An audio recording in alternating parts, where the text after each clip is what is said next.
Alright y'all, welcome back to Combat Arms channel. So I'm very excited about today's video because it's about the USS Constitution. Now the USS Constitution has a very rich history. It's very badass. It's got the nickname Old Ironsides because of how strong it was back in the day and how effective it was. But personally, I've been on the USS Constitution. I visited it, I think in 2008. I went to Boston for like a field trip, and I was actually able to go aboard the USS Constitution. Now I think its home port is still in Boston, but it's still commissioned today. It's actually the oldest U.S. Commissioned ship in the naval fleet, I guess you can call it. But it's very cool. It's got a very awesome history. This video is more specifically about what the USS Constitution did during the War of 1812. But it's just very cool to think about something that helped not necessarily secure America's independence, but maintain America's independence during the War of 1812. It's cool to think of something like that and how I was actually able to visit it and how it's still commissioned today. It takes a lot. It takes a very badass ship to survive that long. That's over 200 years of it being in existence, it being in the naval fleet today. It's very cool to think about. And honestly, personally, I'm a huge fan of the whole pirate aesthetic, of boarding ships and living the whole life on the sea and whatnot. I'm sure it wasn't as glamorous as a lot of people might make it seem, like Pirates of the Caribbean, how they might make it seem pretty cool and very aesthetic. But personally, it is pretty cool. And when you think of like marine history and Marines in general, they came into existence because of this naval warfare and the need for people to be able to board other ships and whatnot. So this video is about the USS Constitution versus the HMS Guerriere. Again, this is during the War of 1812. So this is pretty cool. Again, this is where the nickname Old Ironsides actually came into play. And if y'all aren't familiar with this battle, it's very cool to read upon. And it's just cool to read upon old naval battles in general. And again, just a reminder, if you guys aren't subscribed, definitely consider subscribing and hitting the bell just so you're notified whenever I upload any more videos. So even if you're not necessarily interested in me talking about certain things, you can, check out some cool videos of old historical battles and sort of reflect on our past. So it's cool to come together as a community and reflect on all these historical battles and reflect on our past and see how things have changed. But I'll also put my merch link in the video description, so definitely feel free to check that out. So I have stickers. I have a few designs for you guys to choose from. So there's stickers, there's mugs that you guys can actually order. So a lot of cool stuff, of course, shirts, hoodies, and whatnot. So definitely feel free to check that out. But again, I'm very excited to check out this video because, again, the whole aesthetic of the old battleships back in the day is just very, very cool. And it's just such a badass part of naval history. Hello everyone, I'm Chris Cappy. Welcome to another episode of Task in History. Today we're going to learn about the USS Constitution, which was launched in 1797. And to this day, it still exists even after all the battles she's been through. That's right, the USS Constitution is still commissioned in the 21st century. It's actually the only frigate still left in the US Navy. This frigate famously dueled with a Royal Navy ship during the War of 1812. And we'll find out in this video who won and how they won that battle. So when you see like old paintings like this, then you know it was something badass. If someone was able to, or someone was inspired to do an incredible painting like this, then you know it's a good part of history and it's something you probably shouldn't forget. So it's just something that you don't really think about when you see these old badass paintings. It meant a lot to someone, and even like 200 plus years later, very important for us to remember. Today's episode is brought to you by Warfighter Hemp. Warfighter Hemp is a veteran-owned business founded in Colorado that produces CBD products from local Chicago, Dallas-Fort Worth, and you'll use code TASK on your first CBD order for 50% off. Some CBD. Now, let's talk about this incredible true nautical story. The USS Constitution, also known by its nickname Old Ironsides, is the world's oldest commissioned naval vessel still afloat. She first hit the waters in 1797 and still looks amazing to this day, if only I could maintain the perfect bod that she does. The Constitution's most famous close quarters engagement took place during the War of 1812.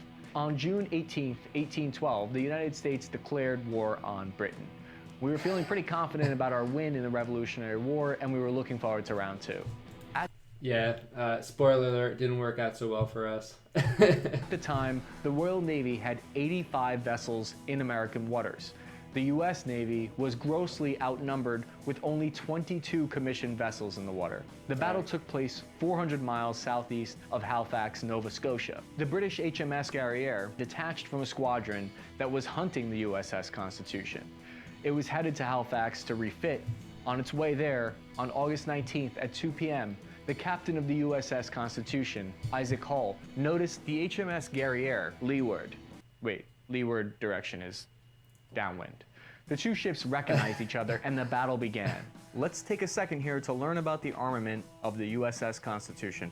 Old Ironsides was... All right, so real quick, they had like a naval squadron that was going out to hunt the USS Constitution. So it's kind of a big deal. When you have like a naval squadron or a bunch of ships going out to hunt a specific ship, then you know it's a pretty serious contender.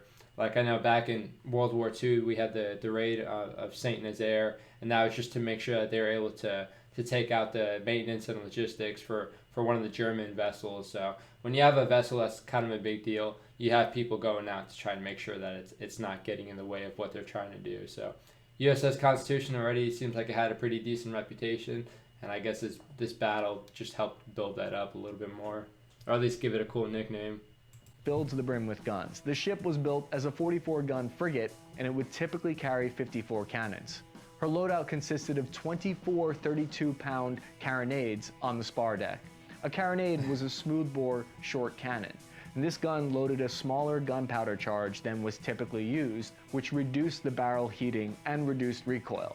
It simplified the maintenance and operation of the gun, and this was useful for the relatively untrained seamen of the time. So real quick on these cannons or the carronades or whatever, the cannonballs, when I went there, they were like, I don't know. I was pretty small at the time, but they were pretty big. I think they're probably maybe like 6.5, maybe 7 inches in diameter. So they're pretty hefty. So you can imagine they do some pretty solid damage. And for having, 44 of them, yeah, that's pretty scary. It was a huge reason for using the weapon, even though it was more expensive than traditional cannons. In the age of sailing ships, the long 18-pound chase gun was placed in the stern and bow of the ship. A chase gun was used to slow down the chase of an enemy vessel. They would aim for the rigging and sails.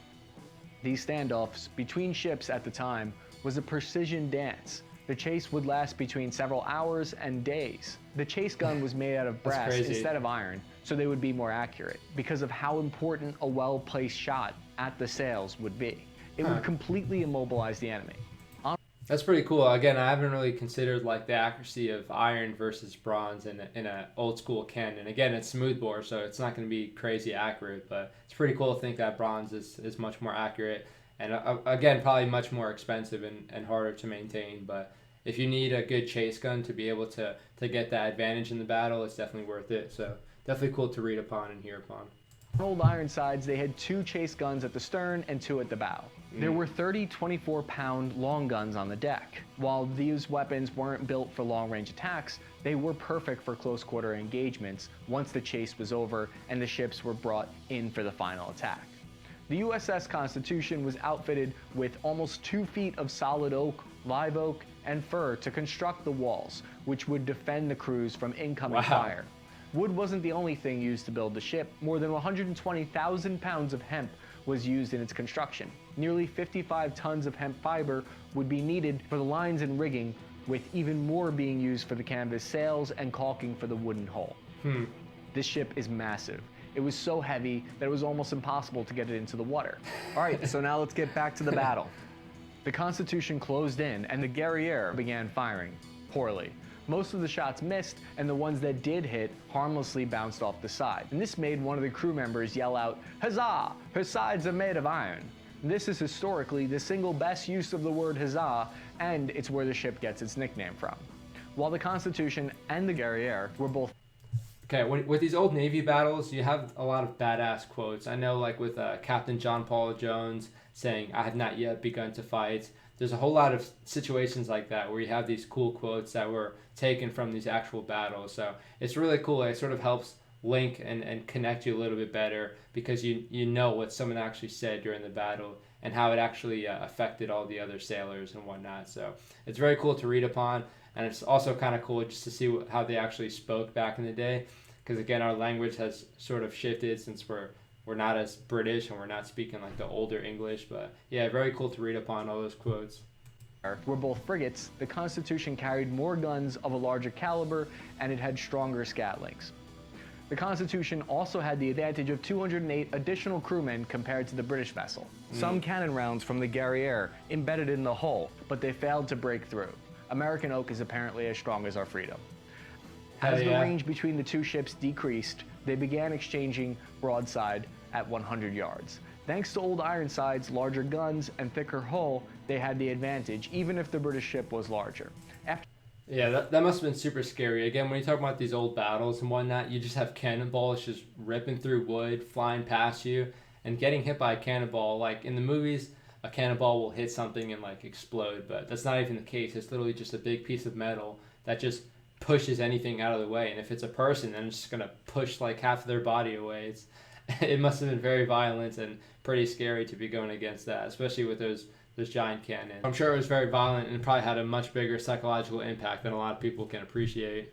After 15 minutes, the Guerriere had suffered far more damage than the Constitution. The two ships were so close that they were locked together, circling clockwise around each other. The boarding party was called for, and this is a group of sailors that are tasked with the dangerous and violent job of raiding the enemy ship. They normally would have to cross from their ship onto the enemy vessel and force a surrender. After some close musket fire between the two ships, which wounded and killed some of the USS Constitution's crew, they were unable to board each other's ships because of the intense motion of the sea. The HMS Guerriere signaled that they wanted to surrender at this point by firing a cannon in the opposite direction of the battle. The cost of the battle for the USS Constitution was 7 killed and 7 wounded. For the HMS Guerriere, they suffered 15 killed and 78 wounded. Captain Hull of the Constitution refused to accept Captain Dacquer's sword of surrender from the Guerriere. He stated that he could not accept the sword from a man who fought so gallantly. Don't worry though, he didn't go full pirate on them and make them walk the plank or anything. That's pretty cool to think about, because I know with like the War of Independence, the Brits kind of got pissed off at the Americans just because there was a lot of like guerrilla warfare, and it wasn't really like, there was no chivalry, I guess you can call it. So they were getting kind of pissed off that they weren't really abiding by the standard rules of war. So it's kind of cool to see, at least during the War of 1812, there was, you know, a lot of chivalry going on. And it shows a lot of respect between the two sides, and at least between officers, because you see this kind of stuff in other wars where, you know, an officer will be permitted to keep his sidearm or his saber or something, just because it's like a sign of respect. Just for how well they actually fought. So it's cool. You'll see that in a lot of historical battles and all throughout the history. But it's kind of nice to have that level of respect between the two sides. Again, they are fighting against each other, but they're going through the same thing, and they can appreciate why the other person is fighting for something. Captain Hull took the entire crew aboard as prisoners. The effect of the battle on American morale and patriotism was immeasurable. The American land campaign against Canada had been unsuccessful, which had resulted in a loss of public support for the war. After the battle, the American public became galvanized by the pride in defeating the Royal Navy in a fair fight. The USS Constitution took part in several major battles and wars, including the First Barbary War in 1801, the Battle of Tripoli Harbor in 1804, the War of 1812 in, you guessed it, 1812. For the next 100 years, the USS Constitution took part in non-combat operations in the Mediterranean Sea, as well as during the U.S. Civil War. In 1900, Congress authorized restoration of the ship so that it could be turned into a museum in Massachusetts, where it is to this day. Yeah. If you'd like to go check it out, the USS Constitution is still there, and it's entirely crewed by active duty U.S. Navy personnel. Hemp played a big role in the early success of the USS Constitution. I see where this is going. Again, it's very cool. If you have the chance to go and visit the USS Constitution, I would definitely recommend it. Even if you're not like an American, it's just a cool part of you know, military history. Yeah, it's very cool. Again, it's got a lot of history in the early 1800s. So when America was really young and really trying to maintain its freedom. So it's cool to have a ship be a part of that, and then just, you know, be a part of our history today, because it's still commissioned. It is a museum now, but again, it does have sailors actually stationed, you know, on it. So it's very cool to think about, and it's cool to actually have this ship, you know, throughout the ages, actually assisting America and maintaining its independence and doing what it needs to get done. But again, if you are anywhere near Boston, or even if you're in Massachusetts, I would definitely recommend checking it out. It's very, very cool. It's just cool to be on an old ship in general, like an old wooden ship, especially like a frigate that was, used in combat. So it's very cool to check out. And you can get a very good appreciation for how life must have been for sailors back in the day. It wasn't very comfortable. At least when I went on there wasn't a whole lot of space. Even though I was like pretty young, there still wasn't a whole lot of space. And you can imagine it got very cramped. A lot of sailors would complain about, the room they have on ships nowadays, but it was a lot worse back in the day. The hygiene was much worse, and the living conditions weren't as nice. But it's such a cool part of history. You can really appreciate how the sailors must have got a good connection with it, living on the ship, being around each other all the time, and fighting on the ship itself. So very cool to have like a home that you actually fight out of. It's an interesting concept. But yeah, very cool. I hope you guys enjoyed the video. Again, Task and Purpose has a lot of very good stuff. So I'm going to try and check out more of their videos. If you guys have any recommendations, definitely feel free to send that my way.